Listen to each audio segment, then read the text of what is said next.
আমৃত্যু ভালোবাসি তোকে। লেখনীতে সালমা চৌধুরী। পর্ব 14। আবিরের দৃষ্টি পড়ে সোফায়। হালিমা খানের উড়োতে শোয়া মেঘকে দেখে বুকের ভেতরটা ছ্যাঁক করে ওঠে আবিরের। মায়ের কথা শুনে মেঘও ঘাড় ঘুরিয়ে তাকায়।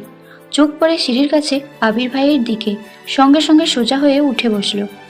আবির তৎক্ষণাৎ তড়িৎ গতিতে মেঘের কাছে আসে। ভয়ার্ত কণ্ঠে বলল, কি হয়েছে তোর? বলতে বলতে কপালে গালে গলায় হাত রাখলো একবার। আবির ভাইয়ের উষ্ণ হাতের ছোঁয়ায় কেঁপে উঠল অষ্টাদশী। আবির হাত সরিয়ে উত্তেজিত কণ্ঠে পুনরায় প্রশ্ন করল, শরীর খারাপ লাগছে? মাথা ব্যথা করছে? মেঘ যেন বিস্ময়কর দৃষ্টিতে তাকিয়ে আছে আবির ভাইয়ের অভিমুখে। আবির ভাইয়ের কপাল ঘামে চিকচিক করছে। হালিমা খান অভিযোগের স্বরে বললেন, আরে দেখ না, সারাদিন বাসায় থেকেও অসময়ে গোসল করে। এত লম্বা চুল শুকাতে তো সময় লাগে নাকি? নিজের কোনো যত্ন নেয় না, কিছু না। আবির সহসা বলে উঠল, মামনি একটু কফি করে দিবা প্লিজ? হালিমা খানের সরল উত্তর, তুই বস একটু, এখনই নিয়ে আসছি। হালিমা খান উঠে রান্নাঘরে গেলেন। আবির ঘুরে গিয়ে হালিমা খানের জায়গায় বসলেন। মেঘ নিচের দিকে চেয়ে ঠোঁট কামড়ে ধরে বসে আছে। শীর্ণ বক্ষ ধরফর করছে অষ্টাদশীর। আবির ক্ষুদ্র চোখে তাকিয়ে আছে অষ্টাদশীর পানি। নিরুদ্যম কণ্ঠে শুধালো, কি হয়েছে তোর? মন খারাপ? মেঘের দুনিয়া ঘুরছে। মনের ভিতর টালমাটাল অবস্থা। হৃৎপিণ্ড ছুটছে দিক বিদিক। কিছু সেকেন্ড পর কোনো রকমে এপাশ ওপাশ মাথা নাড়ালো।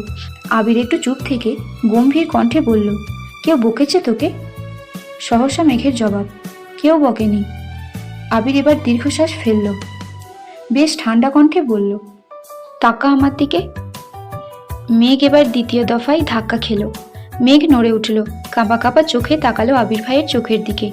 আবির ভাইয়ের শীতল চাহনিতে অষ্টাদশীর মনে ঝড় শুরু হয়েছে।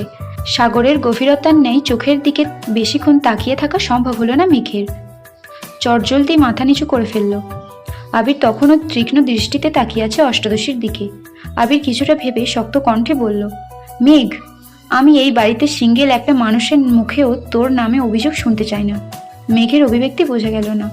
চিবুক গলায় নেমেছে। নিজের মনের উথাল পাতাল পরিস্থিতি সামলাতে ব্যস্ত অষ্টাদশী। আবির কপাল গোটায়। হঠাৎই পল্লব ফেলে দীর্ঘশ্বাস ছেড়ে শক্ত চাহনিতে মেঘের দিকে তাকায়। কাল থেকে বিকালে কোচিংয়ে যাবি। ওনাদের 3টায় ব্যাচ আছে। প্রতিদিন 11টায় গোসল করবি। 1টার পর নামাজ পড়ে খেয়ে প্রাইভেটে যাবি। তারপর কোচিং শেষ করে বাসায় আসবি। আমি কোচিংয়ে কথা বলে নিব। এতক্ষণে হালিমা খান কফি নিয়ে হাজির হলেন। আবির স্বাভাবিক কণ্ঠে বলল, মামনি, মেঘ কাল থেকে 11টায় গোসল করবে আর বিকেলে কোচিংয়ে যাবে। ওর গোসলের টাইম যদি 1 মিনিট এদিক সেদিক হয়, তুমি সঙ্গে সঙ্গে আমায় কল করবা।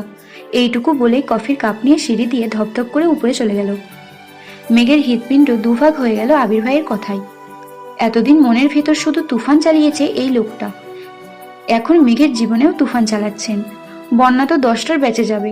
মেঘ একা একা বিকেলে পড়তে যাবে। ওখানে তো কাউকে চিনে না। ভাবতেই আহত হলো মেয়েটা। ঠাই সোফায় হেলান দিয়ে বসে আছে মেঘ। হালিমা খান মেঘকে 1 কাপ কফি এনে দিলেন। মেঘ কিছুটা স্বাভাবিক হয়ে কফি খাওয়ায় মনোযোগ দিল। কিছুক্ষণ পর মেঘ সিঁড়ি দিয়ে উঠছে রুমে যাওয়ার উদ্দেশ্যে।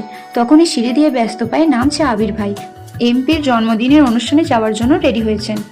খয়েরি রঙের শার্ট কুনুই পর্যন্ত হাতা ভাঁজ করা, কালো প্যান্ট দিয়ে ইন করা, নতুন শু জুতা, চোখে নতুন একটা সানগ্লাস, চুলগুলো খুব সুন্দর করে স্টাইল করা। এক পলক তাকাতেই মেঘ থমকে দাঁড়ালো সিঁড়িতে। আবির ভাইয়ের এক হাত পকেটে, অন্য হাতের আঙুলে বাইকের চাবি ঘুরাতে ঘুরাতে মেঘের পাশ কেটে নেমে গেলেন। মেঘ ওখানেই দাঁড়িয়ে পড়েছে। বডি স্প্রের তীব্র গন্ধে ঘাড় ঘুরিয়ে তাকালো আবির ভাইয়ের দিকে। যতক্ষণ দেখা গেল ততক্ষণ স্থির দৃষ্টিতে তাকিয়ে রইল। বিড়বিড় করে বলল, ওনার যন্ত্রণায় আমাকে পাবনা যেতে হবে মনে হচ্ছে। কিছুক্ষণ পর মেঘ রুমে চলে গেল। তানভীর সারাদিনেও বাসায় ফিরতে পারেনি। সেই যে সকালে বের হয়েছিল, সারাদিন নির্বাচনের কাজে ব্যস্ত। বিকেলে বাহিরেই খেয়েছে। তারপর থেকে জন্মদিনের অনুষ্ঠানে কাজে ব্যস্ত। কোথায় কি রাখবে, কিভাবে করবে, সভাপতি, সাধারণ সদস্য সকলেই ব্যস্ত। অনুষ্ঠান শুরু হওয়ার পর্যায়ে আবির উপস্থিত হলো। আবিরকে দেখে তানভীর ছুটে এসেছে। পরিচয় করিয়ে দিয়েছেন হবু এমপির সাথে। হ্যান্ডশেক করে মত বিনিময় শুরু করলেন দুজনে। অনুষ্ঠান ভালোভাবেই শেষ হলো।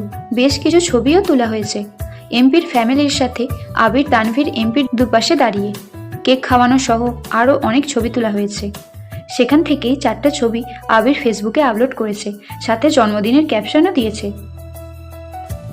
অনুষ্ঠান শেষে তানভীর বলল, ভাইয়া তুমি কি আমায় বাইকে লিফট দিবা নাকি রিক্সা করে বাড়ি যাব?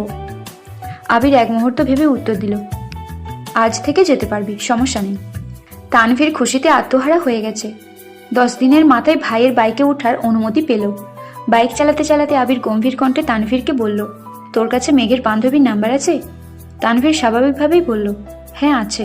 কেন ভাইয়া? আবির রাশভারী কণ্ঠে বলল, তুই তাকে কল দিয়ে বলিস কাল থেকে যেন 3টায় কোচিংয়ে যাই। মেঘের ব্যাচ টাইম চেঞ্জ করে দিয়েছি, সাথে তারটাও। কোচিংয়ের লোকের সাথে কথা বলেছি, মেঘের একা একা বিকেলে ভালো লাগবে না। তানভীর চিন্তিত স্বরে বলল, আবার কোনো সমস্যা হয়েছে ভাইয়া? আবির এবার দীর্ঘশ্বাস ফেলে কণ্ঠ দ্বিগুণ ভারী করে বলল, তোর বোন ঠিকমতো খায় না, গোসল করে না, পড়ে না, আরও কত কি অভিযোগ শুনতে হয়। এই জন্য টাইম পাল্টে দিয়েছি, সাথে ওকেও ওয়ার্নিং দিয়েছি। তানভীর আর কিছু বলল না। চুপচাপ দুই ভাই বাসায় ঢুকে যে যার মতো রুমে চলে গেল। রাত তখন 10:30। তানভীর ফোন থেকে বন্যা নামে সেভ করা একটা নাম্বারে কল দিল। 2বার দেওয়ার পর রিসিভ হলো। বন্যা, আসসালামু আলাইকুম। তানভীর, ওয়ালাইকুম আসসালাম। বন্যা, কে বলছেন? তানভীর, আমি মেঘের ভাই। বন্যা একটু ভয়ে ভয়ে বলল, আবির ভাই? তানভীরের একটু রাগ হলো, অকস্মাৎ বলে উঠল, ভাইয়া তোমায় কল দিবে কেন? ভাইয়ার কি খেয়ে কাজ নেই যে তোমায় কল দিবে? ভাইয়ার জীবনেও তোমায় কল দিবে না। শুধু তোমায় কেন, কোনো মেয়েকেই কল দিবে না। বন্যা আস্তে আস্তে শুধালো, তানভীর ভাইয়া? তানভীর, হ্যাঁ।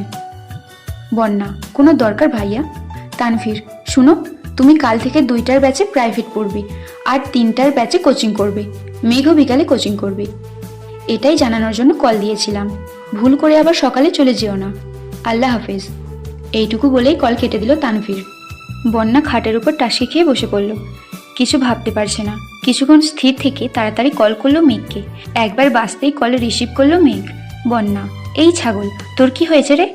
কাল থেকে এতবার কল দিচ্ছে, কোনো খবরই নেই তোর? সেই যে আবির ভাইয়ের সাথে বাইকে গেলি, কি হলো তাও বললি না? কি অঘটন ঘটাইছিস তুই? মেঘ, আমি অঘটন ঘটাইনি, আবির ভাই অঘটন ঘটাইছে। উনি আমার মনের ভিতর ঢুকে আমার জীবনের 14টা বাজাই দিছে। আমার খাওয়া, গোসল, ঘুম সবকিছু নাজেহাল করার অবস্থা করেছে। ওনাকে যতবার দেখছি ততবারই ভেঙে চুরে যাচ্ছি আমি। বারবার নতুন করে ক্রাশ খাই। কি করব বল? বন্যা এবার রাগে বলল, রাত বিরাতে নেশা করা ছেড়ে ঘুমা বাই। কি জন্য কল দিয়েছিল তা বলতেই পারল না। মেঘের এইসব হাবিজাবি কথা শুনে তার এখন একটুও ভালো লাগছে না। কোথায় সিরিয়াস মুডে কল দিল মেঘকে। মেঘ যেন ঘুরেই পড়ে আছে। মেঘও আর কল ব্যাক করলো না। মেঘ ফেসবুকে ঢুকলো। ঢুকতেই সামনে আসলো আবির ভাইয়ের 3 ঘন্টা আগে করা পোস্ট। ছবিগুলো খুব ভালো করে দেখছে মেঘ। টেনে টেনে বড় করে আবির ভাইকে মনোযোগ দিয়ে দেখছে। হঠাৎই একটা ছবি দেখে মেঘের দৃষ্টি স্থির হলো। আবির ভাইয়ের পাশে নীল রঙের একটা গাউন পরা মেয়ে। দেখেই মনে হচ্ছে শরীরে বড়লোক বড়লোক ভাব আছে একটা। মেঘের পায়ের রক্ত চচ্চর করে মাথায় উঠছে। এই মেয়ে কে? আর আবির ভাইয়ের পাশেই বা এই মেয়ে কি করে? কমেন্ট চেক করতে গেল মেঘ। অনেকগুলো কমেন্টের ভিড়ে এই নীল জামা পরিহিতার একটা আইডি চোখে পড়ল। আবির ভাইদের ছবিতে কমেন্ট করেছে, আপনি অসম্ভব কিউট। ইচ্ছে করছিল আপনাকে সবসময়ের জন্য রেখে দিই।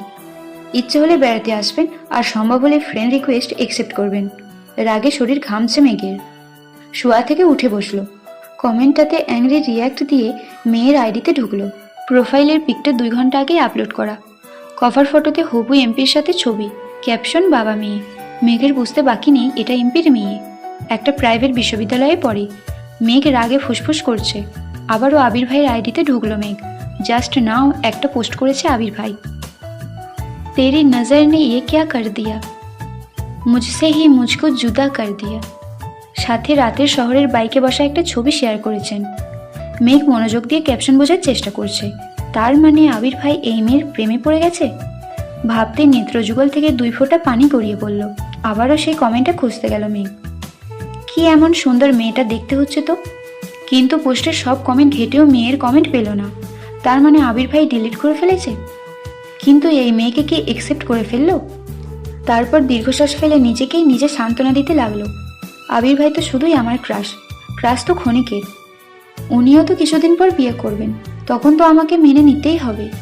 আমার তো সাহসে কুলাবে না আবির ভাইকে কিছু বলার। মায়ের খাওয়ার থেকে চুপ থাকি সেই ভালো। এদিকে আবির বাসায় ফিরে ফ্রেশ হয়ে শুয়ে আছে। একটা ছবি জুম করে শুধু চোখগুলোর দিকে তাকিয়ে আছে।